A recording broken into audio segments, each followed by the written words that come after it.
간밤 해외에서 나온 뉴스 살펴보도록 하겠습니다. 먼저 첫 번째 소식은 독일의 메르켈 총리가 그리스를 방문했다는 내용인데요. 블룸버그 통신이 보도를 했습니다. 블룸버그 통신에 따르면 그리스의 최대 채권국인 독일의 앙겔라 메르켈 총리가 그리스를 방문해 그리스의 유로존 잔류를 지지했다고 전했습니다. 메르켈 총리의 방문은 그리스가 재정 위기에 빠진 이후 처음인데요. 메르켈 총리는 공동 기자회견에서 가진 어려움에도 그리스가 그간 추진한 개혁은 대단한 성과를 냈다면서 그리스는 유로존에 잔류해야 한다고 역설을 했습니다. 이어서 긴축 재정과 구조개혁 많은 희생이 필요하겠지만 그게 결국엔 성장의 동력이 될 것이라며 그리스가 유럽투자은행의 지원을 받을 수 있다면 무엇이든지 지원을 하겠다고 강조를 했습니다.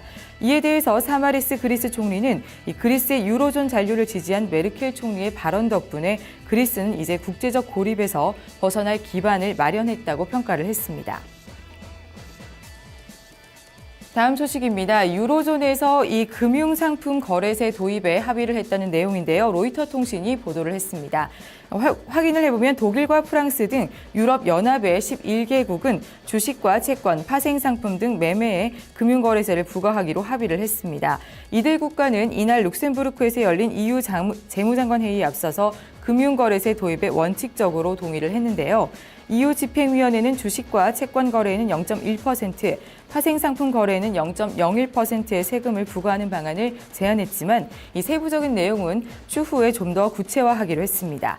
금융거래세 도입에 찬성한 국가는 현재 독일과 프랑스, 오스트리아 등 11개국인데요. 이에 대해서 알기르다스 세메타 EU 집행위원은 우리는 11개 국가의 동의를 얻었다면서 이는 더 많은 협력을 이끌어내는데 충분한 규모라고 강조를 했습니다.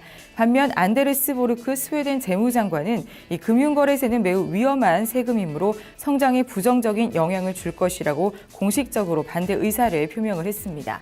반면 오스트리아 재무장관은 2014년까지 금융거래세를 도입하는 게 현실적이지만 1년의 시한을 두고 금융거래세를 도입하는 것이 결코 짧은 것은 아니다라고 얘기를 해서 이 금융거래세 도입이 좀 더 빨라질 수 있다는 점을 시사했습니다. 마지막으로 신용평가사 스탠더드 앤드 푸어스가 미국의 올해와 내년 경제 성장률을 수정했다는 소식입니다. 역시 로이터 통신이 빠르게 보도를 했는데요. 확인해 보겠습니다. S&P는 미국의 경제 성장률이 올해 2.2%를 기록한 뒤에 내년에는 1.8%로 둔화될 것으로 예상을 했습니다. 지난 7월 올해와 내년 경제 성장률이 모두 2%를 기록할 것이라던 전망을 수정한 것인데요. 결과적으로 올해 성장률은 0.2%포인트 상향 조정된 반면 내년 경제 성장률은 0.2%포인트 하향 조정된 셈입니다.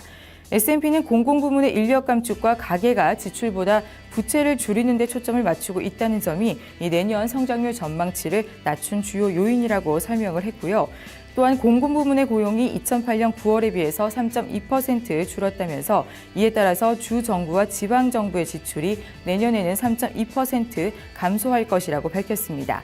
S&P는 지난 7월에는 이 수치를 3% 감소할 것으로 예상한 바 있습니다. 지금까지 해외 브리핑 살펴봤습니다.